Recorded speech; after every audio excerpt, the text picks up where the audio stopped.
Hello everyone, welcome to my channel. So आज की इस वीडियो में हम बात करेंगे क्लास 11 साइकोलॉजी के चैप्टर थिंकिंग के बारे में। ये इस चैप्टर का पार्ट फर्स्ट है। अगर आपने प्रीवियस चैप्टर्स की वीडियो नहीं देखी है तो उसका लिंक आपको डिस्क्रिप्शन में मिल जाएगा।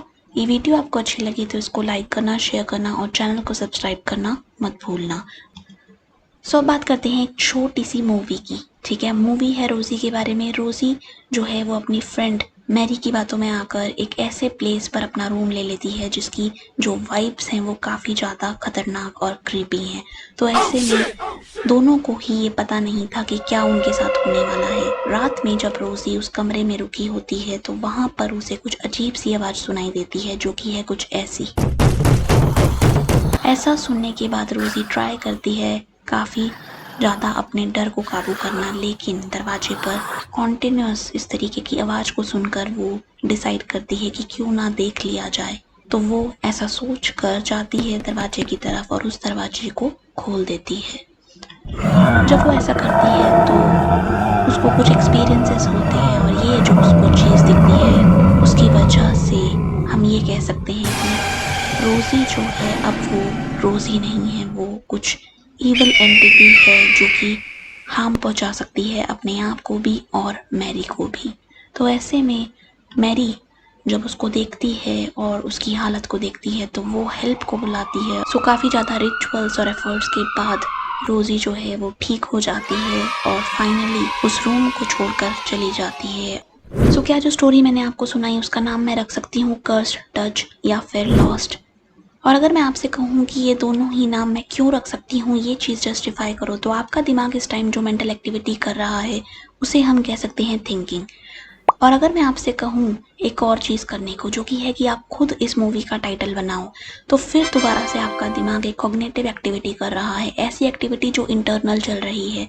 और आप ना केवल इंफॉर्मेशन जो आपके दिमाग में एक्वायर हुई है अभी मेरे वर्बल डिस्क्रिप्शन से उस चीज़ को एनालाइज करोगे, उस चीज़ को मीनिंग दोगे, बल्कि आप ये भी सोचोगे कि जो टाइटल मैं देने वाला हूँ क्या वो अप्रोप्रिएट रहेगा या नहीं, क्या वो व्यूअर की अटेंशन खींचने में काम आ सकेगा या नहीं।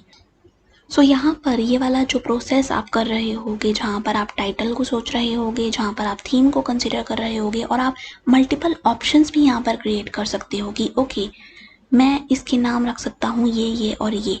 और ऐसे में जब आप चूज़ करोगे कि विच वन इज़ बेटर, तो वो चॉइस वाला जो डिसीजन आप लोगे वो भी मेंटल एक्टिविटी को दिखाएगा। सो इन्वायरमेंट से ली गई इंफॉर्मेशन को एक्वायर जब हम करते हैं तो ऐसे में उस चीज़ को मीनिंग देने के लिए उसके स्ट्रक्चर को समझते हुए, उसमें जो बाकी के एलिमेंट्स हैं उस चीज़ को जानते हुए, तो यहाँ पर हम ना केवल थिंकिंग का यूज़ कर रहे होते हैं, हम सोच ही नहीं रहे होते बल्कि हम जज भी कर रहे होते हैं, हम कुछ ना कुछ डिसाइड भी कर रहे होते हैं, हम रीजनिंग भी दे रहे होते हैं, हम कंक्लूजन्स भी निकाल रहे होते हैं। तो हम काफ़ी सारी मेंटल एक्टिविटीज़ कर रहे होते हैं। तो ऐसे में जो थिंकिंग की बात मैं कर रही हूँ वो आप करते हो। तो अभी आप सोच रहे होगे कि स्क्रीन पर ये क्या हुआ अचानक से, ये लड़की यहाँ पर क्यों आई है।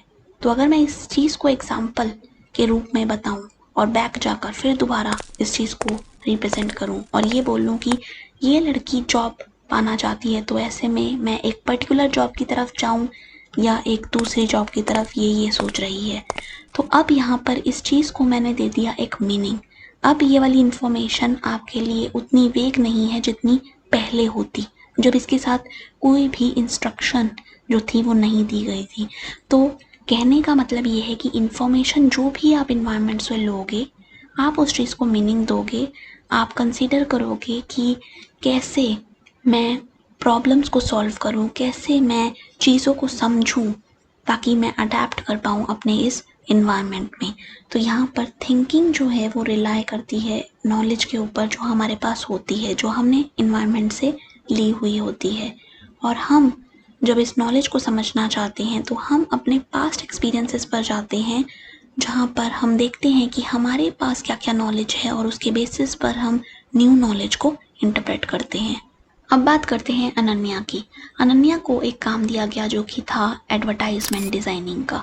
तो यहाँ पर जब वो डिज़ाइनिंग कर रही थी तो वो कलर्स कैसे होने चाहिए, कौन सा कलर कौन से एलिमेंट के साथ जा रहा है, क्या चीज़ मैं नई इसमें ऐड कर सकती हूँ जो कि ये अपीलिंग लगे, क्या मैं यहाँ लिख सकती हूँ, क्या ये वर्ड्स मीनिंगफुल हैं या नहीं, कैसे ये व्यूअर्स की अटेंशन खींचेगा, किस तरीके की ऑर्गेनाइजेशन यहाँ पर मेरे इन एडवर्टाइजमेंट की होनी चाहिए, क्या क्या एलिमेंट्स यहाँ पर नेसेसरी हैं जो कि हेल्प करेंगे उस एडवर्टाइजमेंट को समझने में यूज़र की।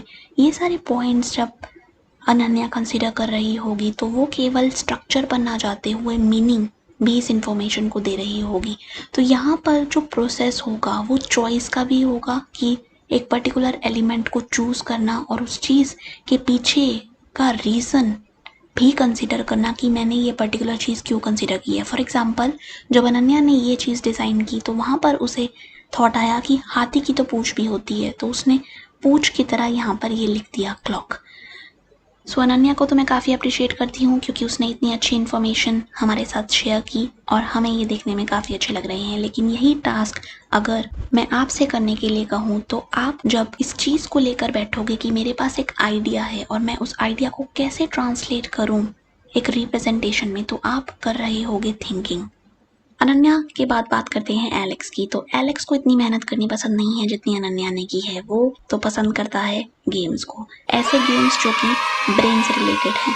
तो यहाँ पर ये जो गेम एलेक्स खेलता है उसमें क्या करना है कि इन डॉट्स को कनेक्ट करना है। कुछ लिमिटेड मूव्स में ही ऐसा करना होगा, ठीक है।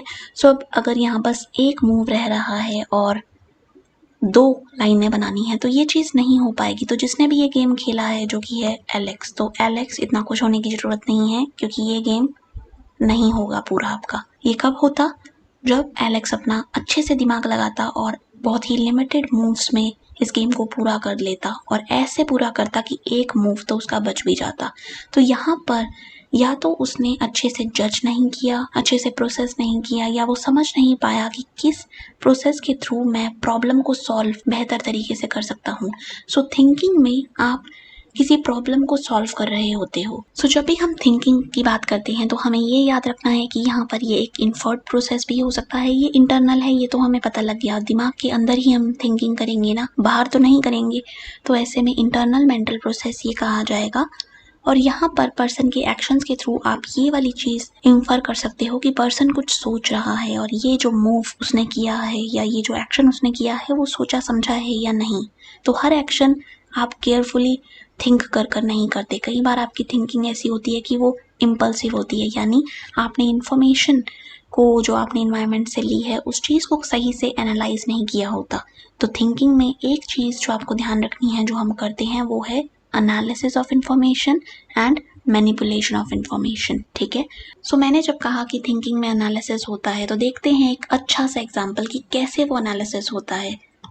सो यहाँ पर जब मैं एक ड्राइंग बना रही थी तो अब आप सोचो ये किस चीज़ की ड्राइंग है। जैसे ये पर्सन सोच रहा है, ये सोच रहा है I see rainbow, I see moon, circle, balloon, stethoscope, teddy bear, bear, oh I see panda, oh I know it's penguin, इस वाले कंक्लूजन पे पहुंचा। तो उससे पहले ये काफ़ी ज़्यादा एनालिसिस कर रहा था। ये कंप्यूटर जो है वो एनालाइज करने की कोशिश कर रहा था कि ये क्या बनाया जा रहा है। तो जब इसने बोला ये सर्कल है, आंखों को देखकर जब इसने बोला ये टेडी बियर है, तो यहाँ पर ये इन्फॉर्मेशन को इन्वायरमेंट से ले रहा था, एनालाइज कर रहा था।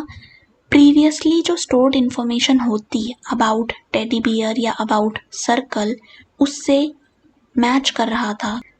थिंकिंग में हम कर रहे होते हैं एनालिसिस और मैनिपुलेशन ऑफ इंफॉर्मेशन, ये तो आपको पता लग गया। लेकिन अगर हम बात करें गोल की, तो ऐसे में थिंकिंग को हम बिना गोल के नहीं कह सकते। क्यों? क्योंकि जब हम इंफॉर्मेशन को ऑर्गेनाइज कर रहे हैं तो वहाँ पर किसी ना किसी प्रॉब्लम को सॉल्व करने के लिए वो चीज़ की जा रही है। तो एमलेस अगर थिंकिंग है तो वहाँ पर किसी चीज़ का सॉल्यूशन नहीं आएगा। जबकि अगर किसी पर्पस के साथ वो थिंकिंग की जाए या किसी प्रॉब्लम को सॉल्व करने के लिए की जाए तो वहाँ पर रिजल्ट्स जो होंगे वो अच्छे होंगे। तो ऐसे में थिंकिंग विद पर्पस जो होगी वो गोल डायरेक्टेड होगी और ऑर्गेनाइज्ड होगी। सो ये वाली स्लाइड आपके दिमाग में क्या क्या चीज़ें लेकर आ सकती है, कैसे थॉट्स, ये ऐसे थॉट्स लेकर आ सकती है कि ओके ये वाला कंटेंट तो मैं पहले देख चुका हूँ, एग्जैक्टली सेम नहीं बट सिमिलर, और ये क्रिएट किया था अनन्या नाम की लड़की ने, उसने एडवर्टाइजमेंट बनाए थे। तो मैं यहाँ पर इस स्लाइड के थ्रू ये दिखाना चाहती हूँ कि कितनी जल्दी हमारा जो ब्रेन है वो इन्फॉर्मेशन को स्टोर भी कर लेता है और ऑर्गेनाइज भी कर लेता है, ताकि जो भी न्यू इन्फॉर्मेशन आए वो उस इन्फॉर्मेशन को उस प्रीवियस इन्फॉर्मेशन से मैच करे और इस चीज़ का सेंस बनाए। तो मीनिंग देना या परसीव करना, यही गोल रहेगा जब हम चाहते हैं थिंकिंग करना। तो आपको इमेजिन करना है पब्लिक स्पीकिंग का सिनेरियो जिसमें एक गर्ल जो है वो इन्वॉल्व है और वो कुछ सोच रही है। डन। तो आपने अगर कुछ ऐसा सोचा है या इसी तरीके का सोचा है, तो यहाँ पर जब आप सोच रहे थे तो आप इमेज बना रहे थे अपने दिमाग में।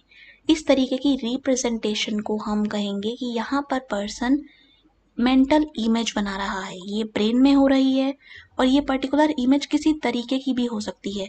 आप ऐसे कर सकते हो कि किसी फेमिलियर फेस को यहाँ पर आप इमेजिन करो, या फिर कोई डिफरेंट सिचुएशन जो पब्लिक स्पीकिंग के कॉन्सेप्ट पर फिट बैठती हो। अगर मैं आपसे कहूँ कि अब आपको इमेजिन करना है एक चिंपांजी का बच्चा, तो वहाँ पर आप ये चीज़ कर पाओगे आसानी से, एंड आई होप आप ये कर रहे हो। और अगर मैं अपना बताऊं कि मैंने इस चीज़ को कैसे इमेजिन किया, तो वो है कुछ ऐसा। अरे ये क्या, ये तो पानी में बैठा हुआ चिंपांजी है। अरे दीदी क्या इमेजिन कर लिया, ये इमेजिनेशन तो सही ही नहीं है। क्यों? क्योंकि चिंपांजी तो पानी में रहता ही नहीं है। यहाँ पर आप प्रीवियसली स्टोर्ड इन्फॉर्मेशन को लेकर आ रहे हो इस चीज़ को मीनिंग देने के लिए, परसीव करने के लिए, ठीक है। अगर मैं आपसे कहूँ कि ओके ये चिंपांजी तो है, इतना तो आप मानोगे। अब ये पानी में बैठा है, अब ये मेरी इमेजिनेशन है, तो यहाँ कुछ भी हो सकता है। और मैंने आपसे कब कहा कि ये वाला चिंपांजी जो है वो रियल होना चाहिए? मेरी इंस्ट्रक्शन में कहीं पर ये नहीं था। मेरे दिमाग में था कि यहाँ पर तो मैं एक फैंटेसी रिलेटेड चीज़ को जनरेट करवाऊंगी, लेकिन आप वो नहीं कर पाए। क्यों? क्योंकि आपके दिमाग में वो चीज़ नहीं जा पाई। आपने वही इमेजिन किया जितना आपने सुना और जितना आपका पास्ट एक्सपीरियंस था। मेरे दिमाग ने वो इमेजिन किया जो मेरे अकॉर्डिंग ठीक लगा मुझे, क्योंकि मेरे दिमाग में एक एडिशनल इन्फॉर्मेशन थी कि ये तो फैंटेसी रिलेटेड होगा और ये थोड़ा ह्यूमरस भी होगा। तो यहाँ पर ये वाला जो चेंज है ना, ये भी हमारी रिप्रेजेंटेशंस को जो हम बनाते हैं उसको इन्फ्लुएंस करता है। पानी में चिंपांजी नहीं हो सकता, ये मुझे भी पता है, और ये यहाँ पर है क्यों? क्योंकि मैं आपको चाहती थी ये चीज़ दिखाना कि जब भी इंफॉर्मेशन हमारे पास आती है तो हमेशा ही हम उस चीज़ को अपने पास्ट एक्सपीरियंस से रिलेट करने की कोशिश करते हैं, ताकि हम उसे एक मीनिंग दे सकें। लेकिन अगर ये इन्फॉर्मेशन कुछ नया दिखा रही होती है, तो हमारी जो पास्ट इन्फॉर्मेशन है वो ज़्यादा रेफरेंस नहीं दे पाती इस इन्फॉर्मेशन को मीनिंग देने में। तो वहाँ पर हम थोड़ा सा कन्फ्लिक्ट महसूस करते हैं कि अरे ये क्या हो रहा है, ये क्यों हो रहा है ऐसे। तो यहाँ पर आपके दिमाग में एक इन्फॉर्मेशन जो काम आई है वो ये है कि चिंपांजी जो है एक एनिमल है और वो पानी का जानवर नहीं है। और ये वाली चीज़, ये वाली इन्फॉर्मेशन आपने यूज़ की। कब यूज़ की? जब आपने इमेजिन किया चिंपांजी को किसी और सेटिंग में जो कि पानी नहीं था। आप इमेजिन करो एक डॉल्फिन को। आई थिंक आपने कर लिया है। क्या वो कुछ ऐसी दिखती है? हो सकता है, तरीका यही हो सकता है, इससे थोड़ी सी सिमिलर हो सकती है, राइट? अगर आप मेरी तरह हो जो कि कुछ अलग सोचता है, तो आपने किया होगा ये इमेजिन। क्या आपने ये इमेजिन किया? शायद नहीं। जिन्होंने किया उन्हें पता था कि पिंक कलर की डॉल्फिन भी होती है। मुझे पहले नहीं पता था, लेकिन मेरे दिमाग में कैटेगरी बनी जब मैंने इस वाली इन्फॉर्मेशन को पढ़ा गूगल पर कि पिंक कलर की डॉल्फिन भी पाई जाती हैं। तो अब जब भी डॉल्फिन का नाम आता है तो मैं ये भी इमेजिन कर पाती हूँ और ये भी। तो यहाँ पर रिप्रेजेंटेशन जो भी आप बनाओगे वो पास्ट एक्सपीरियंसेस से लिंक्ड होगी और ये होगी मेंटल इमेज। कितनी सारी इमेजिनेशन हमने की आज और इमेजेस बनाई। कैसी इमेज? जो कि मेंटल इमेज थी और हर किसी के लिए डिफरेंट थी। लेकिन क्या हम केवल इमेजेस की फॉर्म में रिप्रेजेंट करते हैं इन्फॉर्मेशन को जो कि हमें इन्वायरमेंट से मिल रही होती है? नहीं, हम यूज़ करते हैं वर्ड्स का भी और कॉन्सेप्ट्स का भी। सपोज करो आपके पास इन्फॉर्मेशन आती है, ये हो सकता है कोई इवेंट या हो सकता है कोई ऑब्जेक्ट। ये ऐसा भी हो सकता है कि देखा देखा सा हो, या ऐसा भी हो सकता है कि बिना देखा हो, कि आज तक हमने इसको नहीं देखा। जब आप इस चीज़ को एक्वायर करोगे तो आपका दिमाग सोचेगा कि अरे वाह काम आ गया। वो काम क्या है? वो है देखना, इवैल्यूएट करना, इसके फीचर्स को इसकी कैरेक्टरिस्टिक्स को कि इसमें क्या क्या चीज़ें हैं, और ऐसा करना इसका जो है वो टास्क बन जाता है। उसके बाद ये क्या करता है, उसके बाद ये इस वाली इंफॉर्मेशन में जो फीचर्स हैं उसको ध्यान में रखते हुए अगले इंफॉर्मेशन के पास जाता है, और वहाँ पर ये पास्ट इंफॉर्मेशन भी हो सकती है, और ये ट्राई करता है देखना कि कहीं कुछ लिंक तो नहीं है, कहीं कुछ एसोसिएशन तो नहीं है, ताकि मैं इस इंफॉर्मेशन का यूज़ करते हुए इस चीज़ को मीनिंग दे दूँ, इसे अच्छे से समझ पाऊँ।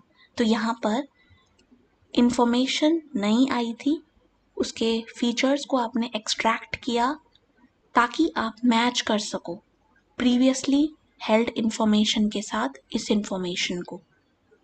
ये इसीलिए किया जाता है ताकि आप इंफॉर्मेशन को झट से मीनिंग दे दो, आपके दिमाग के जो रिसोर्सेज हैं वो ज़्यादा यूटिलाइज ना हो, कम रिसोर्सेज में ही काम चल जाए।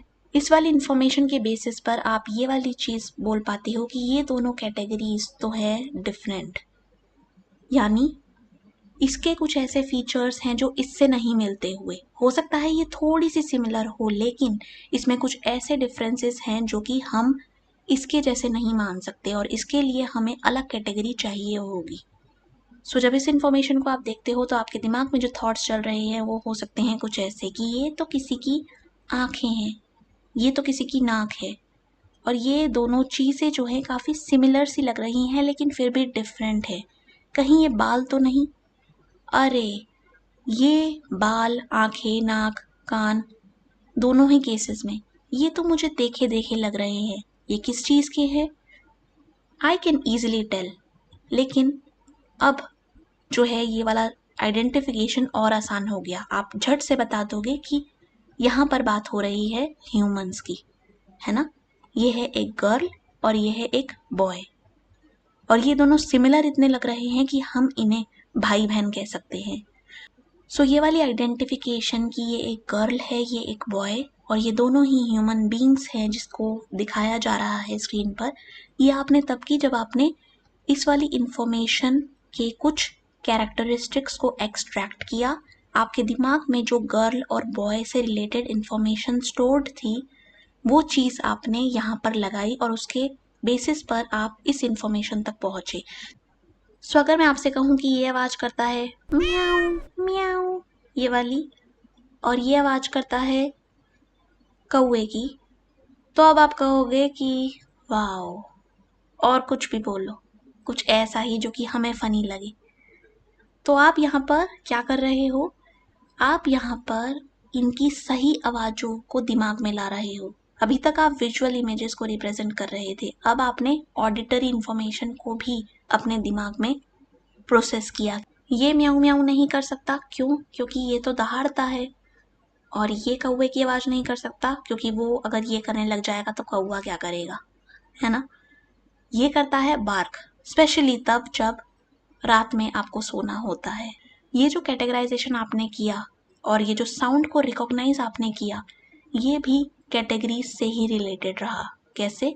ये एनिमल की कैटेगरी है, और ये जो साउंड प्रोड्यूस करते हैं वो चीज़, वो इंफॉर्मेशन इस कैटेगरी से एसोसिएटेड है ना? तो इस तरीके से हम अपने दिमाग में चीज़ों को रखते हैं कैटेगरी वाइज, और किसी भी कैटेगरी की जो रिप्रेजेंटेशन होती है वो कहलाती है कॉन्सेप्ट।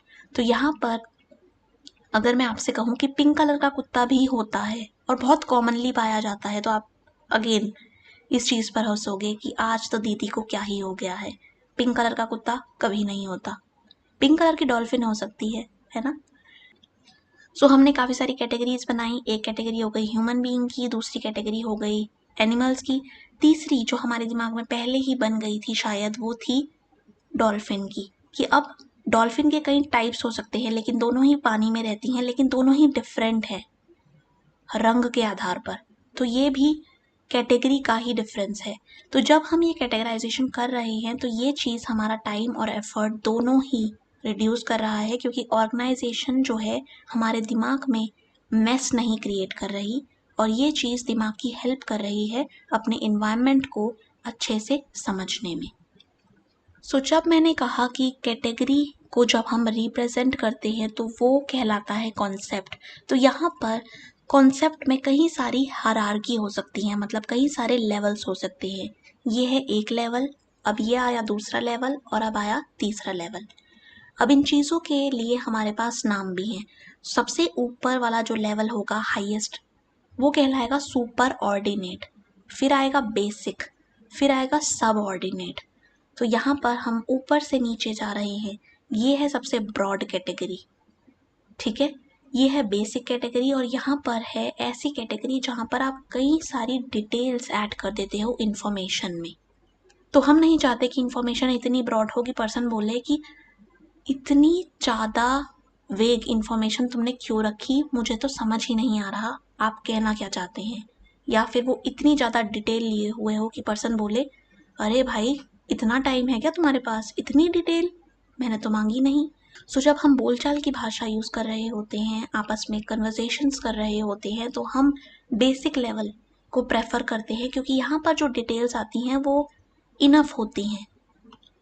सो अगर मैं आपसे कहूँ कि एक पर्सन को इमेजिन करो तो आप कुछ ऐसा इमेजिन कर रहे होगे, लेकिन ये तो सारे सेम दिख रहे हैं, तो ये डिफरेंस कहाँ दिखा रहे हैं, अभी दिखाएंगे, रुको ज़रा। यहाँ पर सुपर ऑर्डिनेट में तो ये काफ़ी जनरल रहेगा, ठीक है। सब ऑर्डिनेट में ये काफ़ी स्पेसिफिक रहेगा। कैसे? ये हो गया जनरल कि पर्सन को बोला जा रहा है इमेजिन करने को, तो आप ह्यूमन बीइंग की कैटेगरी को इमेजिन कर रहे हो। और अगर सब ऑर्डिनेट लेवल पर हम जा रहे हैं जो कि है ये वाला, तो हम इतना ज़्यादा स्पेसिफिक हो रहे हैं कि हम पर्सन को ऐसे ना बोल के कि ये एक पर्सन है, हम बोलेंगे एक ऐसा लिविंग ऑर्गेनिज्म जो कि अलाइव है, ब्रीथ कर रहा है, जो कि एक्सप्रेशन लिए होता है, जो कि एक्सप्रेस कर सकता है। तो यहाँ पर जो डिटेल आप दे रहे हो वो शायद हर एक कॉन्टेक्स्ट में रिक्वायर्ड ना हो, और यहाँ पर जितना ब्रॉड आप जा रहे हो, क्या पता आप वो चीज़ कम्युनिकेट ना कर पाओ जो आप करना चाहते हो। तो ऐसे में मिडल पाथ क्या है, वो है कि बेसिक लेवल तक रहो। तो अगर आप अभी भी यहीं हो मेरे साथ इस लेक्चर में, तो आपने अगर सब्सक्राइब नहीं किया है तो वो करना आप अपने दिमाग में ला सकते हो, सोच सकते हो उसके बेनिफिट मेरे लिए, ठीक है। अब बात करते हैं अगले कॉन्सेप्ट की। यहाँ पर आप इस इंफॉर्मेशन को जब मीनिंग दोगे, इसे समझने की कोशिश करोगे, तो आप सोचोगे कि यहाँ पर ये जो चीज़ें हैं ये एक पैटर्न बना रही हैं, लेकिन ये जो चीज़ है ये उस पैटर्न को ख़राब कर रही है। तो यानी ये शायद इस कैटेगरी में बिलोंग करने लायक नहीं है क्योंकि ये थोड़ी टिल्टेड है, ठीक है। अगर ये ऐसी होती तो ये इस इंफॉर्मेशन में रहने लायक होती, लेकिन अब ये डिफरेंट है, तो क्या पता ये किसी और कैटेगरी की हो जहाँ पर इस तरीके की इंफॉर्मेशन ही रिप्रेजेंट की जाती है। सो जब भी आप कोई नई कैटेगरी बनाते हो अपने दिमाग में, तो वहाँ पर किसी नई इंफॉर्मेशन को धारण करने से पहले, एक्वायर करने से पहले आप उस चीज़ को इवैल्यूएट करते हो। आप देखते हो कि क्या ये चीज़ मेरी उस कैटेगरी में रहने लायक है या नहीं जिसे मैंने बना रखा है पहले से। यहाँ पर बर्ड की एक कैटेगरी है जो आपके दिमाग में है। अब बर्ड के फीचर्स क्या होने चाहिए? फेदर्स होते हैं, चोंच होती है, ये चींची चींची कर सकती है, ये साइज में इतनी बड़ी नहीं होगी कि ये हाथी जितनी हो। तो ये वाले कुछ फीचर हैं जो आप लेकर चलोगे और आप चाहोगे कि इस कैटेगरी में मैं कुछ भी रख रहा हूँ अगर, तो वो इस चीज़ से सिमिलर हो, है ना। अगर कोई भी नई इन्फॉर्मेशन आपको ये वाली चीज़ या ये वाली इन्फॉर्मेशन से इनकम्पैटिबल लग रही है, तो आप उसे डिफरेंट कैटेगरी में डालोगे, ना कि इस कैटेगरी में। तो यहाँ पर ये वाली इन्फॉर्मेशन जो है वो इस तरीके की है कि यहाँ एक बर्ड इमेजिन करो जिसकी ना तो चोंच है ना ही फेदर्स, और पैर भी टूटा हुआ है एक। तो आप सोचोगे चोंच नहीं है, फेदर्स नहीं है, ओके, तो ये शायद बर्ड नहीं है। यहाँ पर किसी ऐसे कॉन्सेप्ट की बात हो रही है जो कि अधूरा सा है, और ये वाला प्रोटोटाइप नहीं है। मैंने कहा प्रोटोटाइप। प्रोटोटाइप माने किसी भी कैटेगरी में जो एक बेस्ट रिप्रेजेंटेटिव होगा वो कहलाएगा प्रोटोटाइप। उसकी देखम देख ही इंफॉर्मेशन नई ऐड की जाएगी, इससे मैच की जाएगी, और उसके बाद वो वाला जो एडिशन होगा वो होगा। सो अब बात करते हैं प्रॉब्लम सॉल्विंग की। सो यहाँ पर आप प्रॉब्लम जो कि है कुछ ऐसी, उसको सॉल्व करते हो, ठीक है। प्रॉब्लम हो सकती है सिंपल सी, प्रॉब्लम हो सकती है कॉम्प्लेक्स। आपका गोल क्या रहेगा? सॉल्यूशन तक पहुंचना। सो यहाँ पर मैंने बात की गोल की, तो गोल जो होगा वो होगा सॉल्यूशन तक पहुंचना, और क्योंकि ये गोल डायरेक्टेड है तो ऐसे में थिंकिंग भी उस गोल को ध्यान में रखते हुए होगी। ठीक है, सो इमेजिन करो ये सिंपल सी प्रॉब्लम है। पर्सन यहाँ पर है एक इमेजिनरी, वो आया और मजे से स्लाइड करता हुआ यहाँ पहुंच गया। ठीक है, बहुत ही आसानी से उसने इस चीज को सॉल्व कर लिया। एक दूसरा बंदा आया और वो केवल यहीं अटका हुआ है, क्योंकि वो आगे नहीं बढ़ पा रहा, क्योंकि उसे समझ नहीं आ रहा कि मैं क्या स्टेप लूं जिससे मैं सॉल्यूशन तक पहुंचूं। तो हमेशा ये प्रोसेस इतना स्मूथ नहीं होता, यहाँ पर कुछ ऑब्स्टेकल्स भी हो सकते हैं जिसको हम पढ़ेंगे वीडियो के आखिर में। अभी हम जानते हैं कि हम प्रॉब्लम से सॉल्यूशन तक कैसे पहुंचते हैं, क्या स्टेप्स हम लेते हैं। सबसे पहले हम चीज़ को आइडेंटिफाई करते हैं, उस प्रॉब्लम को, क्या ये एक्चुअल में प्रॉब्लम है या नहीं, क्या एरियाज हैं जो ज़्यादा प्रॉब्लमैटिक हैं या क्या एरियाज हैं जो थोड़े कम प्रॉब्लमैटिक हैं, किस तरीके से मैं इस चीज़ को रिप्रेजेंट कर सकता हूँ, वो कैसी दिख रही है मुझे, देन मैं कौन कौन से एक्शंस यहाँ पर प्लान कर सकता हूँ। तो यहाँ पर आप डिसाइड कर रहे होते हो कि आपको करना क्या है, तो ये चीज़ सॉल्यूशन की तरफ जा रही है। ठीक है, यहाँ पर प्रॉब्लम आइडेंटिफाई हो गई, रिप्रेजेंट हो गई दिमाग में, आपने डिसाइड करने का सोचा, प्लान करने का सोचा, एंड फाइनली आप करते हो उस सॉल्यूशन को अप्लाई। और अप्लाई करने के बाद उस चीज़ को आप इवैल्यूएट करते हो कि जो सॉल्यूशन मैं यहाँ लगा रहा हूँ क्या ये वर्क कर रहा है, या मुझे और ज़्यादा इस चीज़ को मॉडिफाई करने की ज़रूरत है ताकि ये वर्क करे।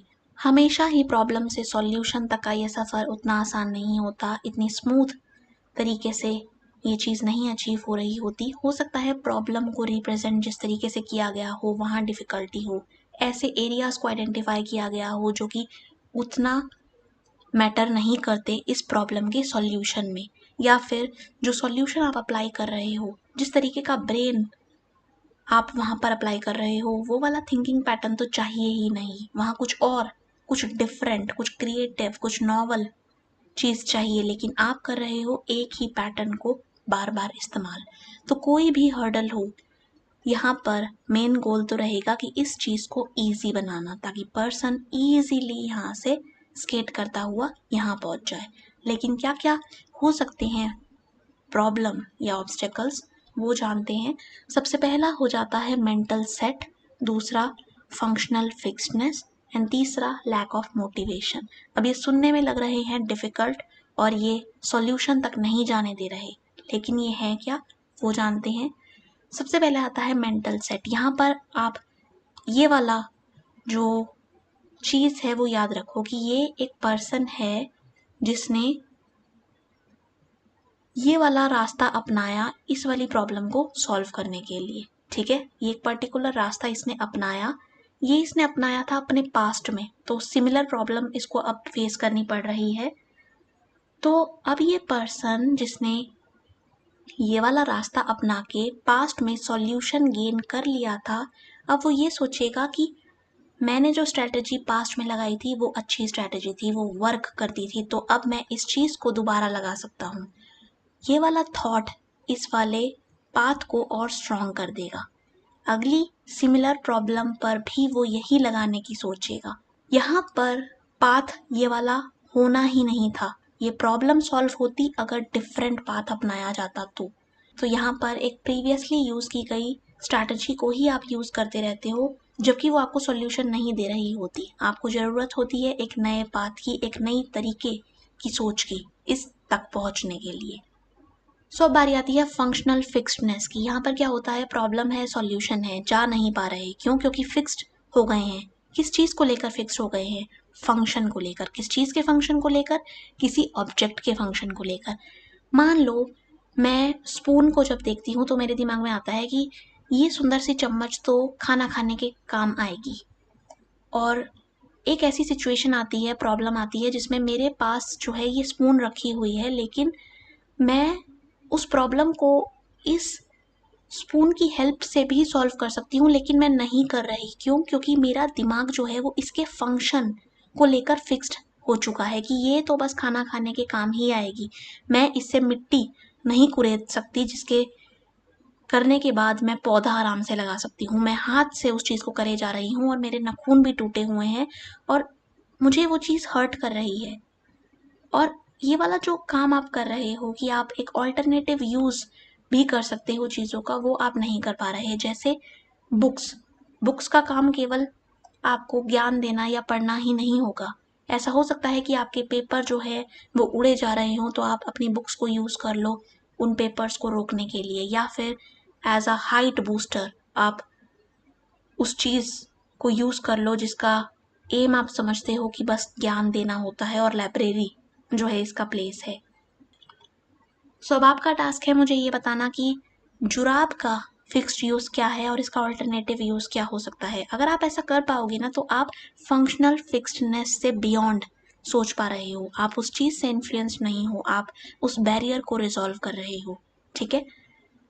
कॉफ़ी के कप का क्या इस्तेमाल हो सकता है और क्या इस्तेमाल होता आया है। तो फिक्स्ड और ऑल्टरनेटिव जब मैं आपको ये सोचने के लिए बोल रही हूँ, तो आपका दिमाग फंक्शनल फिक्स्डनेस को फिक्स करने की सोच रहा है। ठीक है। अब बात करते हैं अगले कॉन्सेप्ट की, जो कि है लैक ऑफ मोटिवेशन। ये भी एक बैरियर है।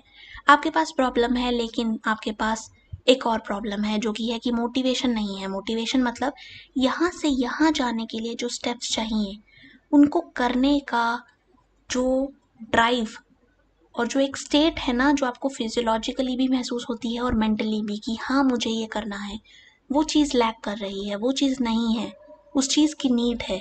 तो यहाँ पर्सन अपने किसी भी कारण की वजह से अपने गोल को, जिसको वो अचीव करना चाहता है, नहीं कर पाता। वो जो मूवमेंट चाहिए वो ही नहीं कर रहा होता। होना क्या चाहिए कि वो ऐसे करके जाए उस गोल तक, लेकिन हो क्या रहा है कि मैं तो सॉल्यूशन ढूंढने के उसमें ही नहीं हूँ, कंडीशन में, तो यहाँ गोल पूरा ही नहीं हो पाता। तो इस तरीके से ये वाला बैरियर जो है वो भी फिक्स होना चाहिए, अगर हम अपने गोल तक पहुंचना चाहते हैं, जो कि है सॉल्यूशन तक पहुंचना प्रॉब्लम के।